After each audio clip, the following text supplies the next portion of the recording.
noches y bienvenidos a un programa más de Perspectivas, miércoles, mitad de semana. La ciudad prácticamente inundada. Prácticamente, Tremendo, colapsada. Tremendo. Inundada ya estamos acostumbrados, Belén. Más bien el asunto es que está colapsada.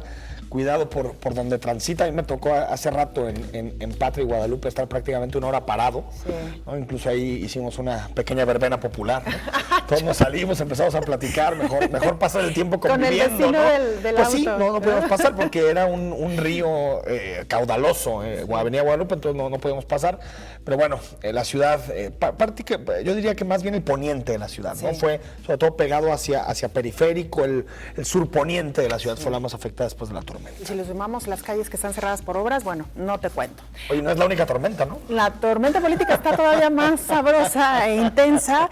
Ya lo hemos venido contando a lo largo de los diferentes espacios, Enrique, radio, televisión, sí. En los diferentes medios impresos, desde que se conoció la detención el viernes pasado de Sergio Schmidt Sandoval. ¿Quién es Sergio Schmidt Sandoval? Bueno, pues las autoridades lo señalan como el operador financiero del cártel Jalisco Nueva Generación, ni más ni menos. Y además de esta actividad, se le conocía también en nuestra entidad por ser un presunto vínculo, y también lo ha dicho la autoridad, entre la esfera política de poder en Jalisco con el cártel Jalisco Nueva Generación, otra vez, ni más ni menos. Yo te diría, Belén, que no solo entre la esfera política y el cártel, yo te diría que entre la élite, entendida como la élite política y la élite económica, es decir, como la cúpula política y la cúpula económica, con negocios ilícitos, ¿no? Sí. En esto, tú lo sabes, Belén, hay mucho de especulación, hay mucho de mito, hay mucho de debate todavía sobre un poquito de fango, pero sí creo que el caso de Schmidt nos retrata mucho la forma en que la élite tapatía responde ante este tipo de situaciones, ¿no? Lo que parece interesante es que en los corredillos previos a su detención se decía mucho de Schmidt, se platicaba, más bien así como con voz bajita. Después se detiene y hay fotografías y hay evidencia de que todo el mundo ha convivido con Schmidt de una u otra manera. Totalmente. Se ha topado en su camino con este operador del narco y de pronto pues nadie sabía que estaba metido en negocios ilícitos, ¿no? Cosa rara, nadie se había dado cuenta. Y sin embargo también, digamos, empiezan... Yo creo que de forma hasta irresponsable, las acusaciones entre partidos políticos, entre uno y otro, tú estás más cercano a él que yo, es decir, meter, digamos, todo al ventilador, al fango y empezar a generar pues mucha desinformación en torno al tema. Yo creo que lo que deberíamos, o el paso que se debería de dar, Belén, es que la Fiscalía agarre el tema. Entiendo que la Fiscalía General del Estado tiene 2 causas de investigación abiertas sobre este tema en particular, que vaya hasta el fondo. Si tiene que comparecer, lo dijo hace algunos momentos el fiscal, si tiene que comparecer Emilio González, que comparezca Emilio González, por supuesto, el gobernador, y que explique la relación que tenía el gobierno con este señor. Sin embargo, creo que está más en el tiempo de la justicia y que si hay una cierta irresponsabilidad de ambas partes, particularmente del PRI, de Movimiento Ciudadano, en estarse echando lodo en el sentido de quién está más cerca o más lejos de este personaje. Sí, ¿no? Totalmente de acuerdo contigo, Enrique. Lo que tendría que suceder en este estado, si así se desea y si realmente hay voluntad política y un compromiso con la sociedad, es investigar cuáles son los nexos reales de este hombre con varios entes de la entidad y que la Fiscalía pues haga su trabajo, ¿no? Porque al final, Belén, recordé esta frase que alguna vez decía un político en Alemania, un político corrupto: si le quitas digamos una rama al árbol, puede ser que se caiga todo el árbol. A lo que me refiero es, ¿qué tanto esta pieza en particular, Sergio Schmidt, más que simplemente él como un operador aparentemente independiente, autónomo, por lo que muchos políticos dicen, qué tal si es todo un reflejo o toda una simbolización de lo que significa la corrupción de la clase política y la clase económica? Es decir, algo mucho más profundo que nos ilustre cómo el tejido social, cómo el tejido en nuestra ciudad se fue descomponiendo de tal manera que personajes como Sergio Schmidt se fueron metiendo hasta el fondo, y fueron jugando un rol fundamental en nuestra sociedad que hasta este momento nos empezamos a percatar.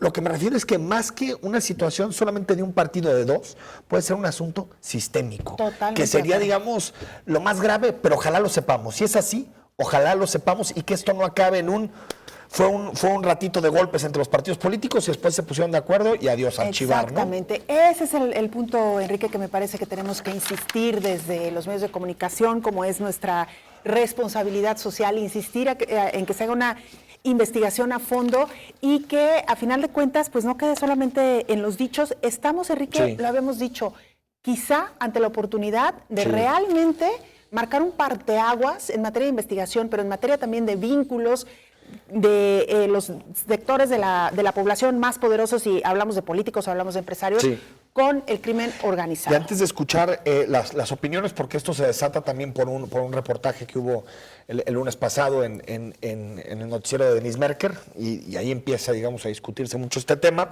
Pero antes de entrar a ese punto en específico, escuchar a Hugo Luna y escuchar también a Susana Carreño, creo que es importante señalar, Belén, que la Fiscalía tiene ante sí, y también la Procuraduría General de la República tiene ante sí un caso en donde debe demostrar que no tiene ojos partidistas, que no juzga las cosas basadas en el color de los políticos, sino en la pura y dura justicia. Creo que es un reto importante para el fiscal, porque este tipo de casos son susceptibles de que sean politizados y que al final solo sea un golpe de un tiempo, ¿no? De un espacio, y después nos demos cuenta que fue coyuntural y que en realidad nunca se quiso llegar a fondo en lo que significa un hombre como Sergio Schmidt para la élite política y para la élite económica de nuestro Estado. Me parece que hay muchos apuntándose con la pistola unos con otros y ojalá que no lleguen a un acuerdo donde aquí no pasó nada. Mejor tranquilos, nadie decimos nada y aquí mejor. Igual todos tenemos algo que ver, ¿no? Calladitos nos vemos más bonitos porque la cola es un poco larga. Pero definitivamente, Enrique, y yo nada más agregaría ya para pasar a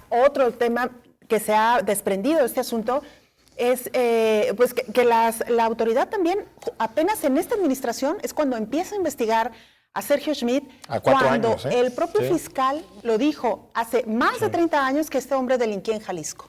Durante 3 décadas nadie vio nada, nadie supo nada, se fue por la libre. Bueno, el 81, que fue aquel famoso robo, el macrorobo, ¿cuántos millones de pesos fueron? Robo del siglo. No recuerdo en ese momento. Creo que 98 millones de pesos en su momento. Quiero recordarlo, lo estoy diciendo de memoria, pero quiero recordarla, en donde era Sergio Schmidt, precisamente con el hermano del exgobernador Emilio González, ¿no? Sí, que por cierto, después este hermano de Emilio moriría, pero en hechos posteriores. Bueno, escuchamos a Hugo Luna un poquito rapidísimo de contexto nada más para que entendamos la conversación que vamos a escuchar a continuación.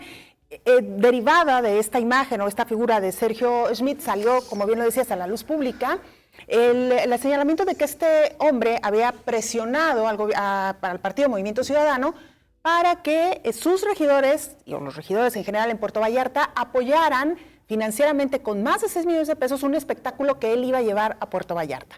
Hubo 2 regidores que se opusieron, uno de ellos fue Susana Carreño, a quien vamos a escuchar, otro fue el regidor que curiosamente desapareció hace 2 años y que no hemos vuelto a saber de él, y lo que circuló también fue una discusión entre Sergio Schmidt, Susana Carreño y el exregidor desaparecido.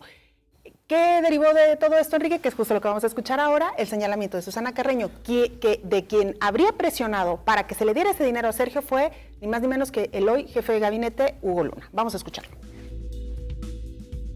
Tajantemente niego jamás haber presionado a la señora exregidora y además también rechazo cualquier relación de vinculación, de gestión, de negocios a lo que quieren empezar a construir con este señor Sergio Schmidt. No es ni mi tarea ni mi estilo presionar a una persona, menos para un asunto más allá de si se gestionan recursos para eventos culturales, esa no es mi labor como dirigente de partido. Yo no tengo ni he tenido ninguna relación de vinculación de negocios ni de nada que tenga que ver con la política, con el señor Sergio Schmidt. Yo le pido a Hugo Luna que sea hombre, que no sea cobarde y que acepte que él me habló y en esos términos me pidió que aprobara. Hijo, las acusaciones son durísimas. Yo creo que en este asunto, en el caso de las presiones para aprobar estos recursos, Belén, estamos en un contexto de la palabra de uno contra la palabra de otro. Creo que no hay mucho más que eso, porque al final Susana, que hasta donde tengo entendido es Susana Mendoza Carreño, acusa a Hugo Luna de presionarla y Hugo Luna dice que nunca lo presionó. Entonces, bueno, la única forma que sabremos, incluso lo dice Susana, es que se revise en su momento, y no sé si exista o alguien tenga la tecnología, seguramente sí, para revisar si hubo una llamada o no en ese momento, ¿no? Que eso quede en el campo de la Fiscalía. Claro. Es decir, hay un poco que debatir en este asunto porque estamos entrampados precisamente en eso. Claro. En la versión de uno contra la versión de otro. También es cierto que se habló en su momento de recursos que provenían de esferas federales y también de esferas estatales para el tema, en particular para este tema de la Expo Guadalajara de Fandanga, ¿no? que se llamó en su momento, ¿no? Es decir, estamos creo que en un cruce de interpretaciones y en un cruce de explicaciones de lo que sucedió. Tampoco, por ejemplo, dentro de este caso de Hugo Luna y Susana, tampoco González Recendis, que está en la Secretaría de Administración, tampoco ha hecho nada en torno a este asunto, más que era un asunto más para temas de apoyo cultural y hasta ahí, es decir, todos como explicaciones a medias, ¿no? Sí, que eso es lo que nos hace falta, Enrique, que haya una investigación seria, oficial, en torno a todos estos señalamientos. Claro, y después lo del hijo de Sergio, ¿no? En particular su hijo, que está o que estuvo en la nómina de Tlajomulco, después en la de Guadalajara durante... Kurt Schmidt. Kurt Schmidt Díaz, ¿no? Que estuvo en la de Tlajomulco y después en la de Guadalajara y que se toma la decisión hace 15 días de separar al funcionario, separarlo, al parecer está en un puesto de confianza relacionado con la coordinación de economía y desigualdad y combate a la desigualdad de Guadalajara. Las preguntas son, ¿por qué se tomó la decisión de separarlo? Si hasta donde sabemos no hay ninguna causa abierta. Es decir, el simple hecho de ser hijo de Sergio Schmidt hace que no pueda tener un empleo público, cosa que se me hace raro. ¿Por qué se toma la decisión 15 días antes también? No, o sea, 15 días antes de la detención hubo un señalamiento, les dijeron que iban a ir por este personaje. Tampoco queda claro. Yo creo también... ¿Quién recomendó a Sergio para que entrara en la nómina de Guadalajara? Tampoco lo sabemos. Hay señalamientos de que trabajó en la campaña también de Movimiento Ciudadano. Porque hay una foto en Facebook en donde aparecen y él pone que apoyaban a Enrique Alfaro, ¿no? Que también tiene toda la libertad de hacerlo. Es decir, todo está muy enfangado, ¿no? Sí. Y todo creo que está en el terreno como de las suposiciones y las interpretaciones. Sería bueno que Guadalajara llegara a fondo en el asunto, que nos ofreciera una investigación abierta, autónoma, no que sea la Contraloría Municipal, porque eso ya pasó con el caso de Carlos Delgado, que sea un órgano externo, que hable del asunto, cómo llegó, a través de qué, y que se explique. Lo que dijo Enrique Ibarra el día de hoy en la conferencia de prensa fue: nosotros lo contratamos tal día para estos puestos y prescindimos de sus servicios porque faltó a trabajar. Ausentismo, ¿no? Curiosamente el joven dejó de trabajar unos días antes de que agarraran a su papá. Es decir, yo creo que viene Andrea Guadalajara en que esas piezas embonen. Sí, totalmente, ¿no? Totalmente. Bueno. Un tema que no se agota, Enrique, seguramente estaremos hablando todavía mucho tiempo y por supuesto lo invitamos para que participe con nosotros. Sus comentarios y opiniones son, por supuesto, valiosísimos para nosotros. Vamos a hacer una pausa, no se vaya. Regresando, vamos a dialogar con dos de los muchos aspirantes a dirigir la Federación de Estudiantes Universitarios. Con ellos regresamos.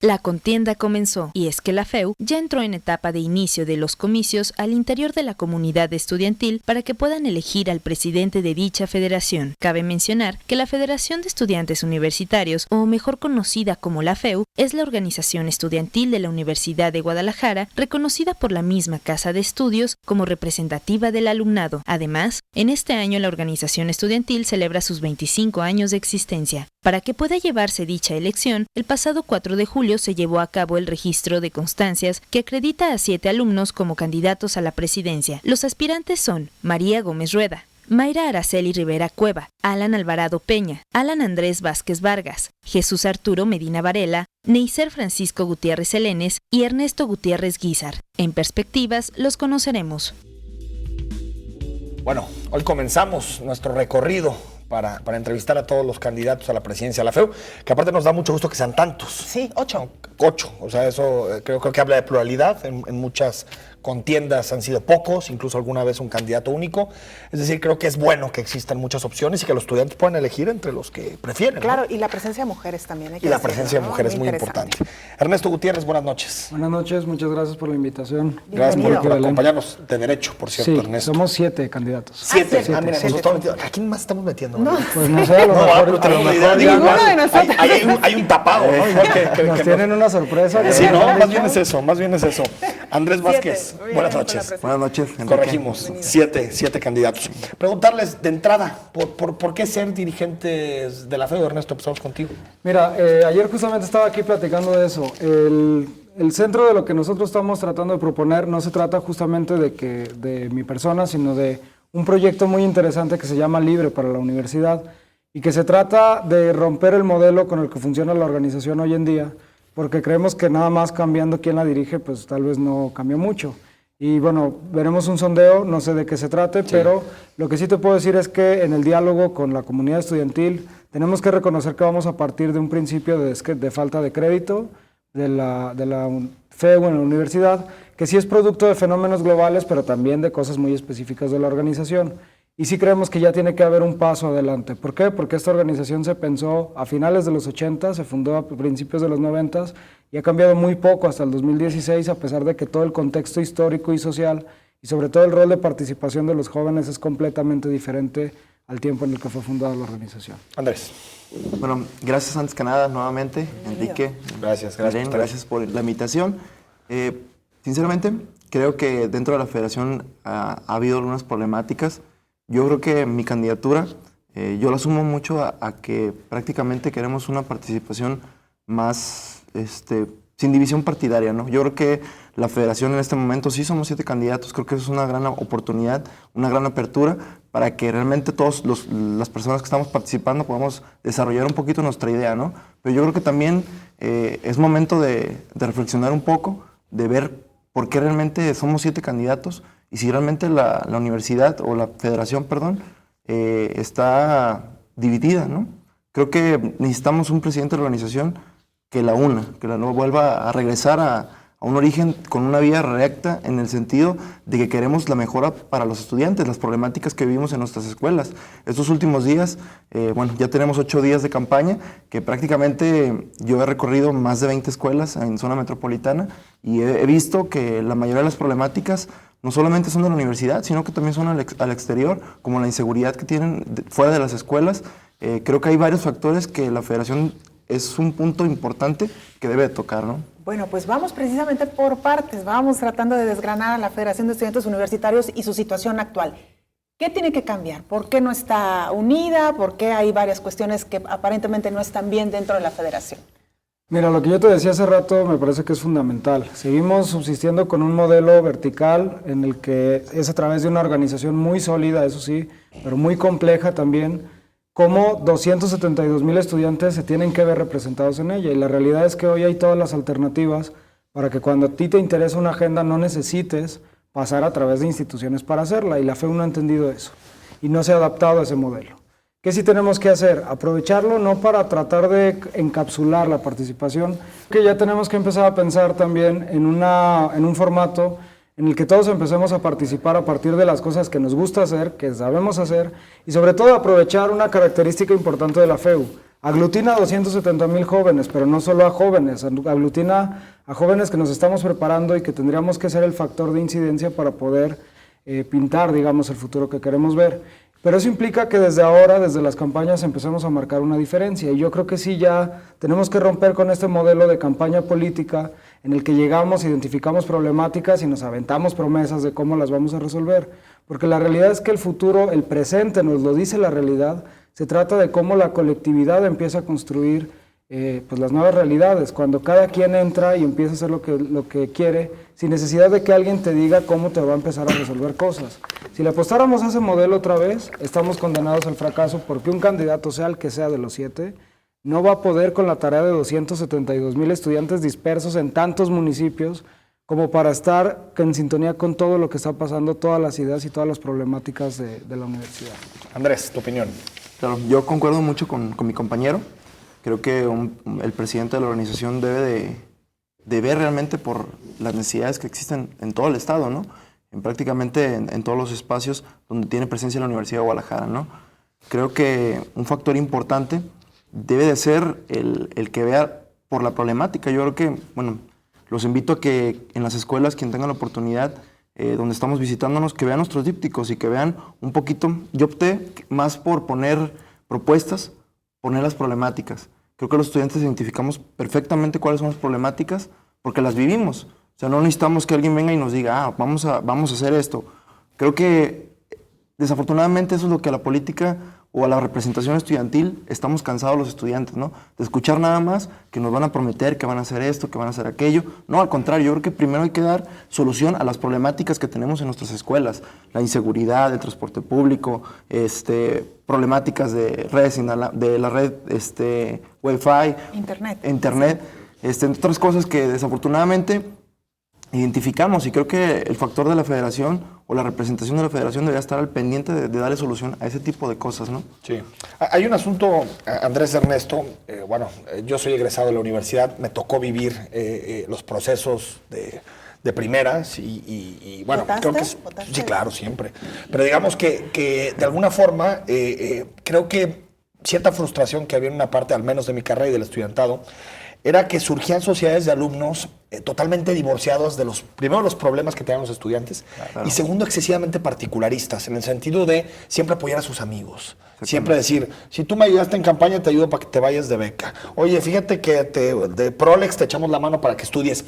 ¿Cómo romper esa lógica que creo que es muy nociva y que termina siendo que los peores sean los representantes de los estudiantes? Porque se vuelven, de pronto estudiantes que no van a ningún lado y que eligen esa vía pues, para que les pasen sus materias, para no tener problemas. ¿Cómo romper eso? ¿Cómo hacer que los estudiantes virtuosos, los que van a clases, los que estudian, sean los que se terminen presentando? Empezamos contigo, Andrés. Claro que sí, mira, muy fácil. Bueno, yo les voy a platicar un poquito por qué me metí a la política estudiantil, que creo que es algo muy importante, ¿no?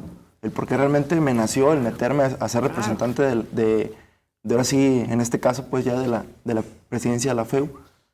Yo estudié 2 carreras. En la primera carrera que estudié, la estudié también en Ciencias de la Salud, que fue la carrera de prótesis dental, que les mando un saludo a todos los técnicos dentales. En esa carrera prácticamente había muchísimas necesidades. Era una carrera que era nueva en ese momento, que tú como estudiante piensas que pues, la universidad está dando lo mayor o está prácticamente dando todo lo que tú crees como estudiante que necesitas. Pero desafortunadamente en ese momento había muchísimas carencias. Y yo como estudiante fui y lo pregunté en rectoría y lo comenté y les dije, ¿saben qué? Pues yo creo que hay una problemática en nuestro laboratorio, no hay material de este tipo y que se necesita. Y ellos lo que me respondieron es, ok, ¿y tú quién eres? Digo, pues yo soy Andy, soy estudiante de primer semestre de la carrera. Ok, ¿y eres representante, presidente, consejero o algo? No, soy estudiante nada más. No, entonces tú no puedes venir, tú no puedes alegar. Creo que desde ahí estamos mal. O sea, debemos de meternos bueno, yo tuve que meterme ahora sí a la representación estudiantil para ver por lo que yo necesitaba, ¿no? Y creo que así muchos estudiantes estamos. O sea, metiéndonos a esta dinámica que desafortunadamente, pues sí, siendo sinceros, la política es el peor oficio pues, que te puede tener una persona en México, ¿no? Por cómo está desgastado. Pero lo que queremos hacer nosotros es que realmente vamos a hacer una representación. O sea, yo me metí a representar a mis amigos y a representar los intereses que como estudiante nos favorecen a nosotros. Eso que yo creo que es un factor importante para que realmente la gente que me conozca vea un poquito de que la intención o el proyecto que traemos nosotros es de hacer una FEU que realmente sea unida, que se quite ahora sí de lo que es la división partidaria y que se meta a trabajar en conjunto, que nos quitemos de que tú eres de tal color, tú eres de tal división, tú eres de tal grupo. No, al contrario, vamos trabajando en conjunto para que realmente le demos solución a la problemática que tenemos los estudiantes. Eso es lo que yo creo que debemos de hacer como estudiantes, ¿no? Bueno, yo creo que la clave es que el futuro de la FEU no transita por los grupos políticos estudiantiles, transita por los estudiantes libres que puedan empezar a hacer lo que están deseando que suceda.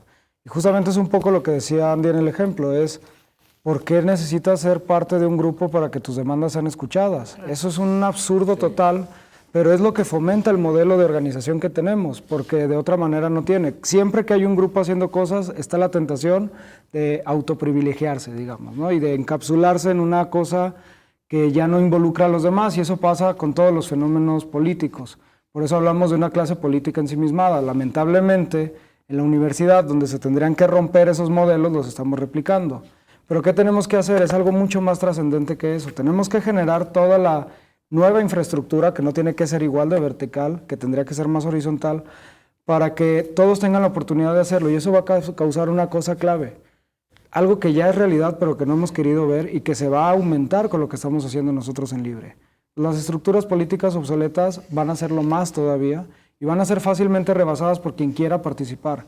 Eso lo vamos a fomentar porque queremos que si quieren subsistir las estructuras entiendan que se van a deber a una comunidad, y que esa comunidad tiene que ser representada. Y no puede haber una verdadera representación en quien sea, candidato a lo que sea, que llegue y proponga su visión de universidad y que pida el voto a cambio de lo que esa persona en particular quiere hacer. No, lo que hay que hacer es fomentar que la comunidad sea la que empiece a trabajarlo. Vamos al corte y también incorporamos, Belén, algunas preguntas de los estudiantes directamente.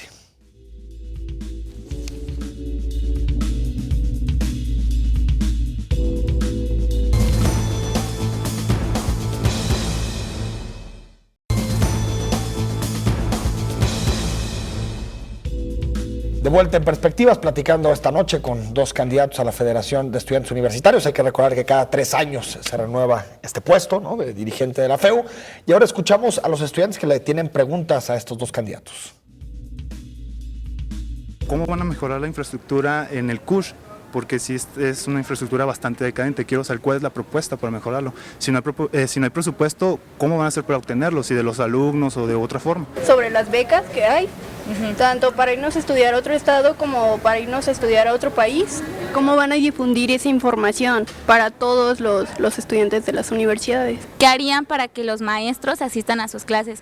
Porque hay veces que tú lees comentarios y dices, ok, voy a meter con este maestro una clase, pero realmente llegas y hay un suplente. Entonces, si tú vas por un nivel académico y te toca un suplente, ¿qué vas a esperar de esa materia? ¿Qué harían al respecto con el CUCH? Porque al ser tan céntrico, la gente lo utiliza como servidumbre de paso y está bien, pero ni siquiera te piden una identificación. Entonces suceden cosas como lo de el semestre anterior con el suicidio del señor, porque nadie le pidió una identificación para poder acceder al centro. Entonces tú no sabes si es maestro, si es estudiante, si viene aquí a servirse de los baños.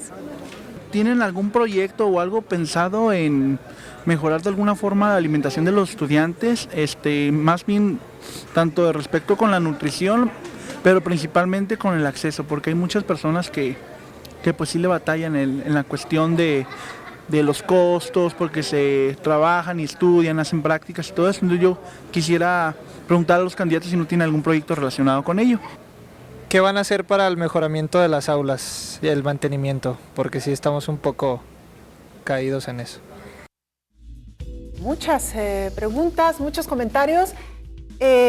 Tú perteneces al Centro Universitario de Ciencias Sociales y Humanidades, estos estudiantes pertenecen a ese centro, supongo que la problemática entonces la conoces muy bien. En el caso tuyo, ¿podrías responder sobre aquella problemática que es común a los centros universitarios? ¿Qué infraestructura podemos empezar? Infraestructura, alimentación, vialidad, varios de los puntos que ahí expusieron los estudiantes. Sí, mira, quisiera empezar por una cosa importante. Si a nosotros nos ponen a pensar cómo le vamos a hacer para resolver el tema del transporte, para mí sería facilísimo ahorita decirte, y para contestar y salir bien librado de la pregunta, todos los compromisos que yo podría hacer para resolverlo. Pero justamente Libre se trata de la oportunidad de que colectivamente empecemos a pensarlo. Y también de no decir mentiras, porque yo he escuchado en escuelas que llegan y les dicen que va a haber un transporte más accesible si determinado candidato es presidente de la FEU. Pues ¿cuántos años tiene la FEU pugnando por un transporte público? Si de eso dependiera ya estaría resuelto. No engañemos, ¿no? Ese es un principio que sí deberíamos de tener bien claro. Pero colectivamente sí podemos hacer cosas y les quisiera platicar un caso que tanto en la Prepa 15 como en el CUCBA ya estamos empezando a trabajar, pero a partir de lo que los estudiantes de las comunidades propusieron. Y se trata, por ejemplo, de encontrar el punto medio entre dos vialidades saturadas todo el tiempo, con carros que tienen un porcentaje de ocupación de 1.2 usuarios, mientras que tenemos comunidades de 4 y 6,000 estudiantes que no tienen cómo moverse. Entonces, evidentemente ahí en medio puede haber algo. ¿No? Exactamente. Sí. Pero ¿qué necesitamos? Saber hasta dónde están dispuestas las comunidades estudiantiles a entrarle al tema, porque si sí están, entonces de ahí ya podemos sacar un proyecto.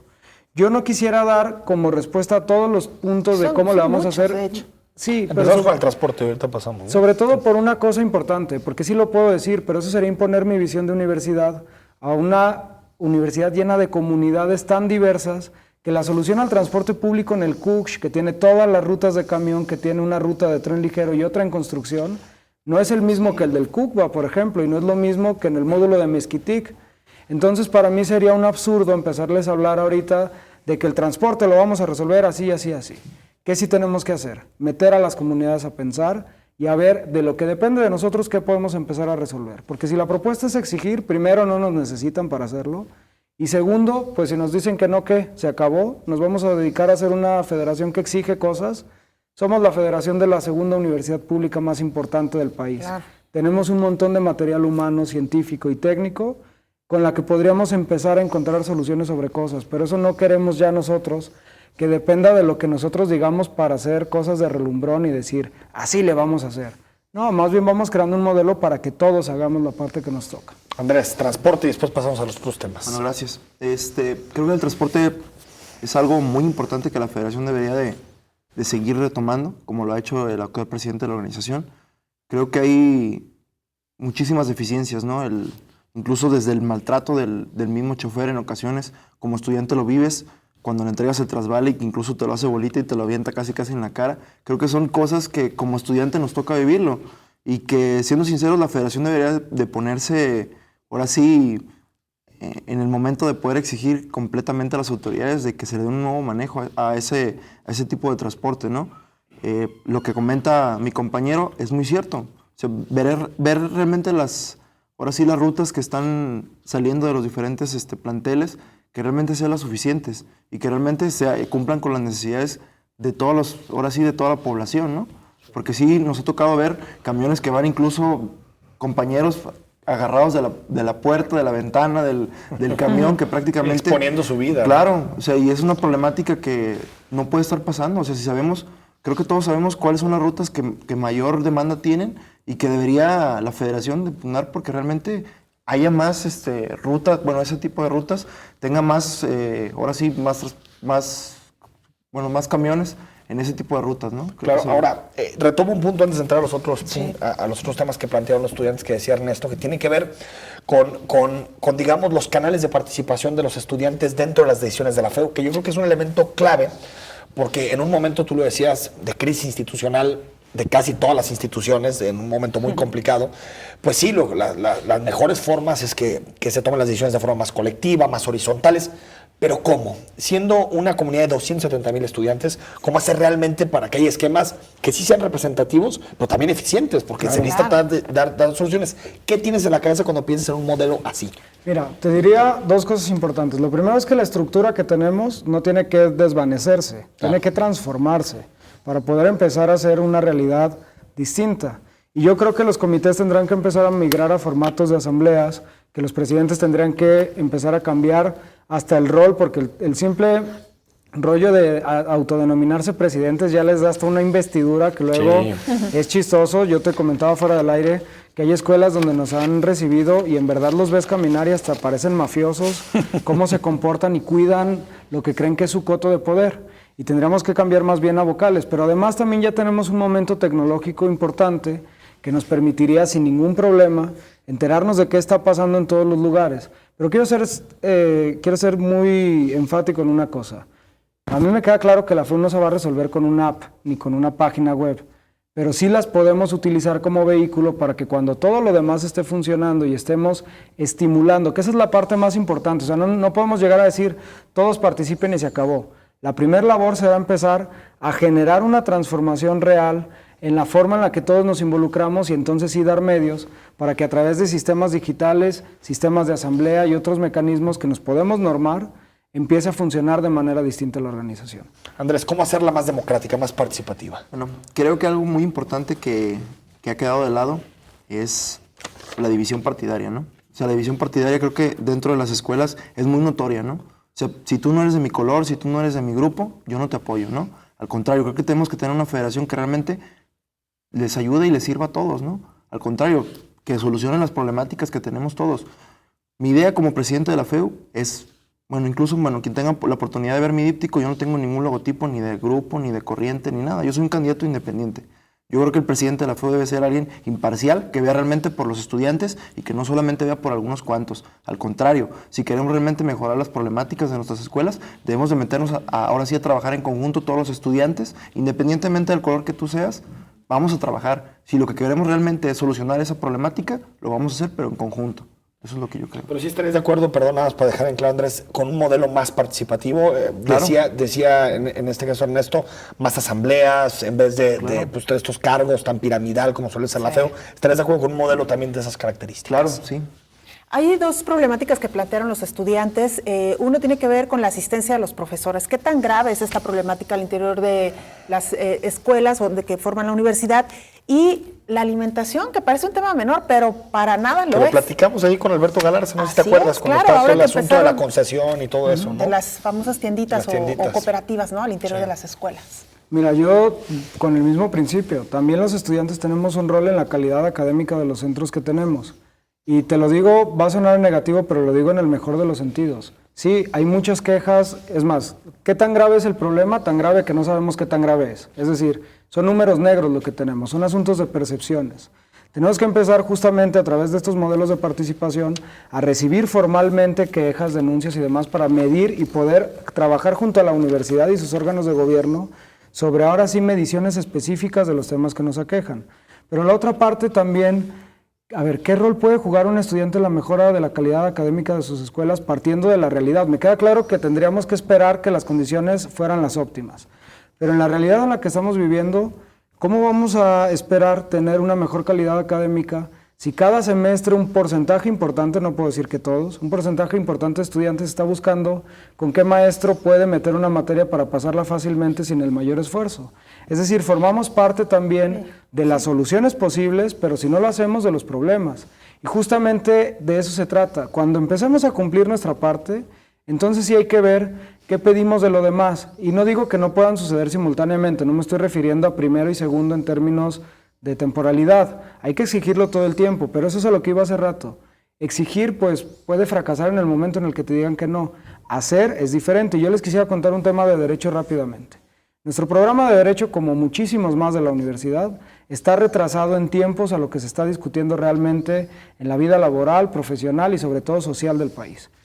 Acá en derecho ha habido ejemplos importantes de estudiantes que destacan en las materias en las que estudian y que libremente han decidido ayudar a capacitar a todos los demás estudiantes. Si empezamos a encontrar modelos así y empezamos a darle soporte a esos proyectos a partir de meter a más estudiantes, de masificarlos, o proyectos que tengan que ver con áreas de interdisciplinas, podemos hacer una cosa importante. Pero eso no va a suceder en la medida de lo que justo pasaba, que si eres de uno o de otro te ayudo, no, para libre no hay colores, ni siquiera, no hay distinción, porque nosotros no estamos tratando de ganar una candidatura para un grupo, estamos tratando de ganar una candidatura para poder modificar todo el esquema y que se acabe justamente este modelo que está caduco a todas luces. Claro. Bueno, dentro de la problemática, bueno, de la alimentación me quería meter un poquito, porque yo soy de Ciencias de la Salud, creo que es un tema que realmente a nosotros como Ciencias de la Salud nos interesa muchísimo, que incluso dentro del centro universitario tenemos un comedor, bueno, no, a lo mejor no está muy grande, pero realmente sí cumple con las necesidades que a lo mejor algunos de los compañeros tenemos, que es una comida muy sana, que incluso ahí está la carrera de nutrición, que incluso algunos de los compañeros de nutrición son los que lo administran un poco, qué bueno. Pero creo que desafortunadamente a lo mejor el costo sí es algo un poco elevado, ¿no? Creo que la federación debe empezar a meterse con ese modelo que ya salió en Ciencias de la Salud, ahora sí a todos los centros universitarios y preparatorias. Creo que en otras universidades importantes tienen comedores comunes, en donde incluso en su misma colegiatura al inicio del semestre pagan un costo de tal precio y ya les dan esa alimentación. Creo que eso la universidad lo puede hacer. Creo que nomás es cuestión de tratar de hacer un planteamiento real de cómo está la situación dentro de todo el estado, dentro de las escuelas de la Universidad de Guadalajara y que realmente se esté dando, ¿no? Vamos al corte, sí, seguimos platicando y bueno, cerramos el programa que nos queda ya pocos minutos.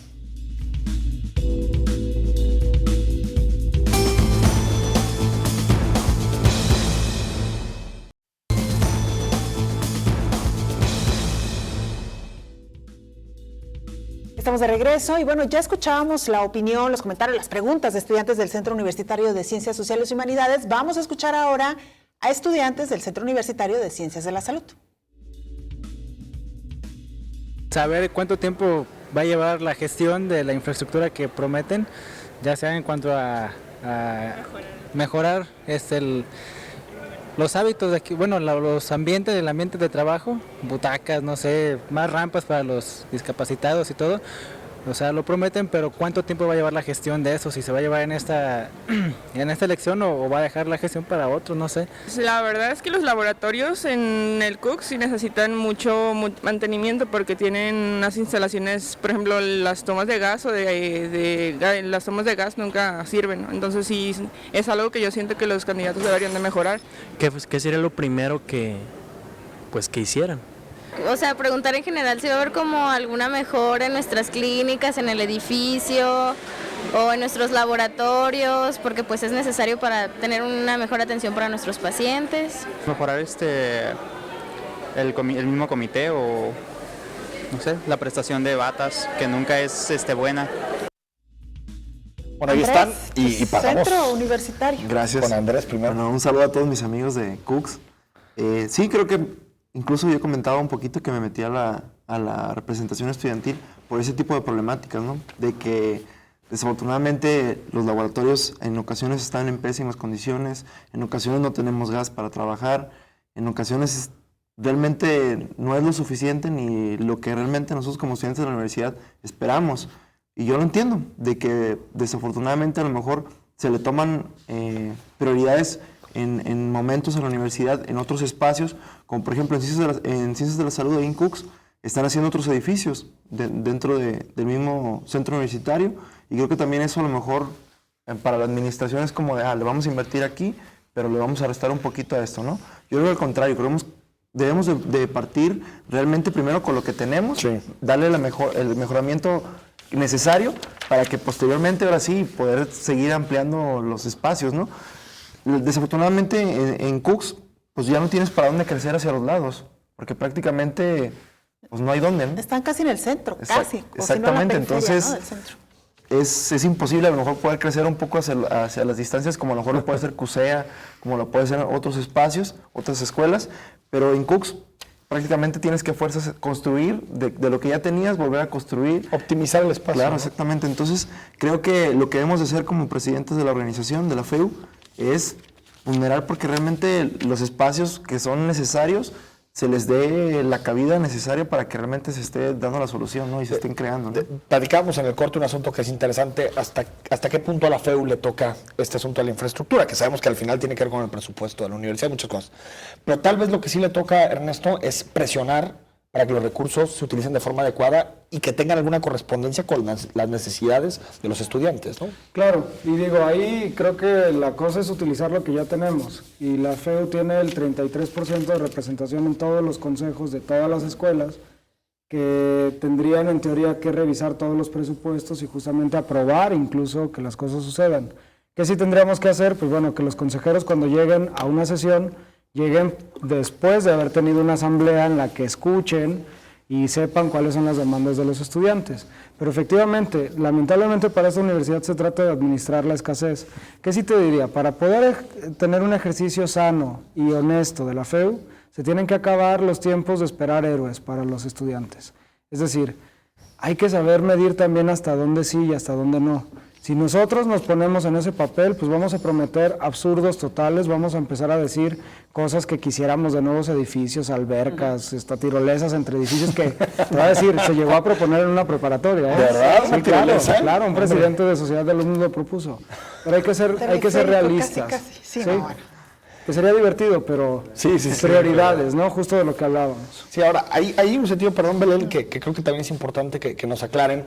Los presidentes de la FEU tienen un papel interno importante de representación, pero también tienen un papel externo. Y bueno, los últimos presidentes claramente en el tema del transporte público han tenido un liderazgo innegable. ¿Ustedes creen que es tiempo de que el presidente de la FEU mire más hacia adentro, se encargue más de temas internos, o que el presidente de la FEU siga abanderando ciertas causas sociales como el tema del transporte? Creo que es importante que siga metido en los temas sociales de interés para toda la población. Es algo claro y que algo que la federación desde que se creó ha hecho.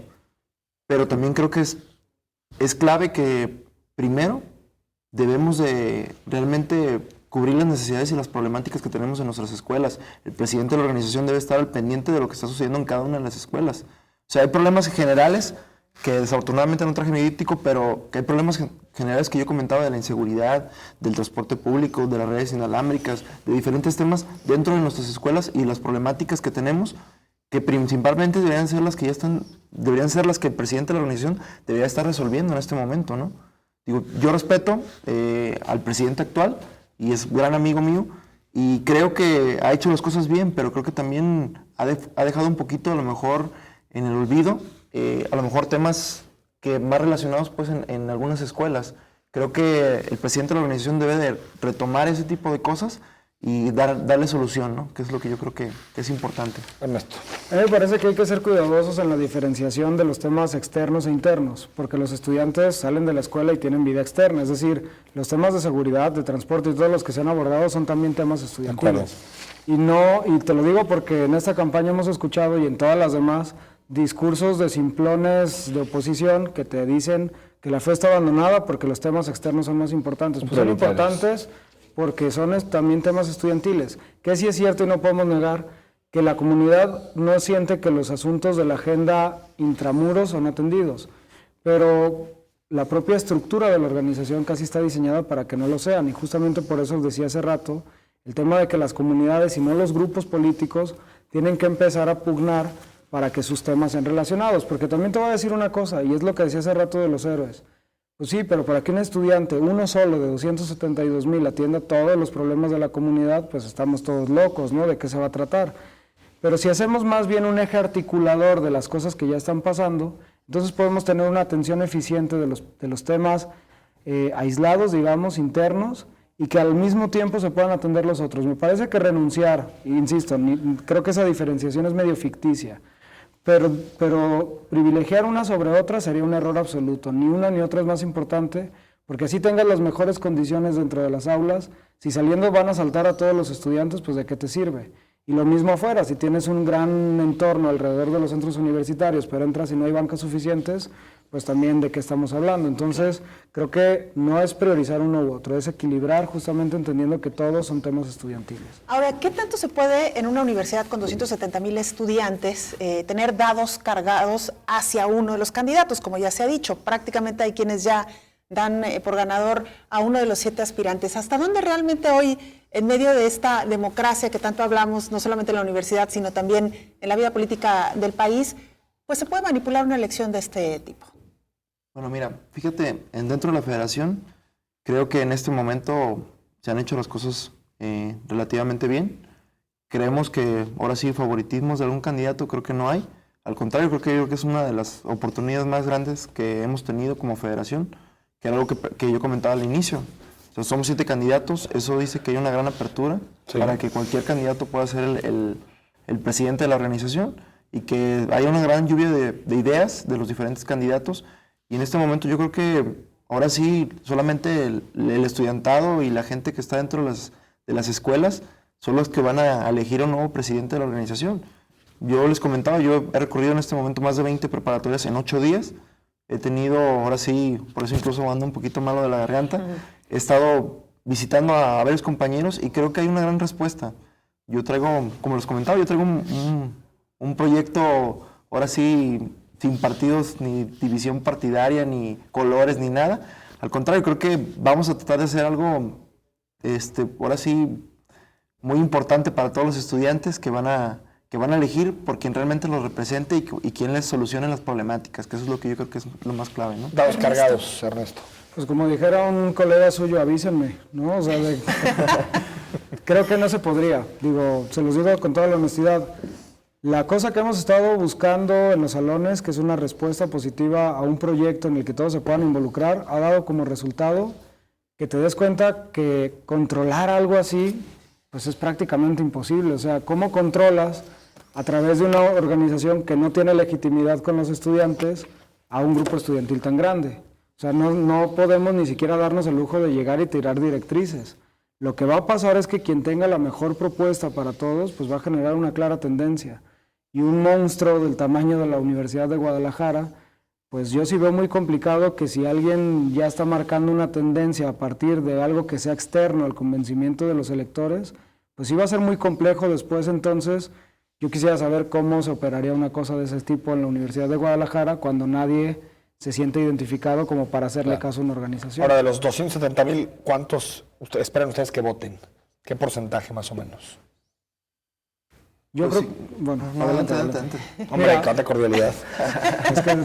Decimos nosotros, ¿no? Sí. No, adelante, mira, chicos. Normalmente en las escuelas hay un porcentaje de participación en las preparatorias por ahí del 75-80%. ¿Las prepas? Sí, porque atiende también a que las urnas son móviles y llegan a las aulas. En los centros universitarios, que son aulas, urnas fijas, que el estudiante tiene que desplazarse a la urna, buscarse en un padrón y hacer todo un proceso más complejo, baja el porcentaje como al 60%. Sin embargo, todas las elecciones de la FEU, que son solamente cada 3 años, hacen que haya un repunte en la cantidad de electores.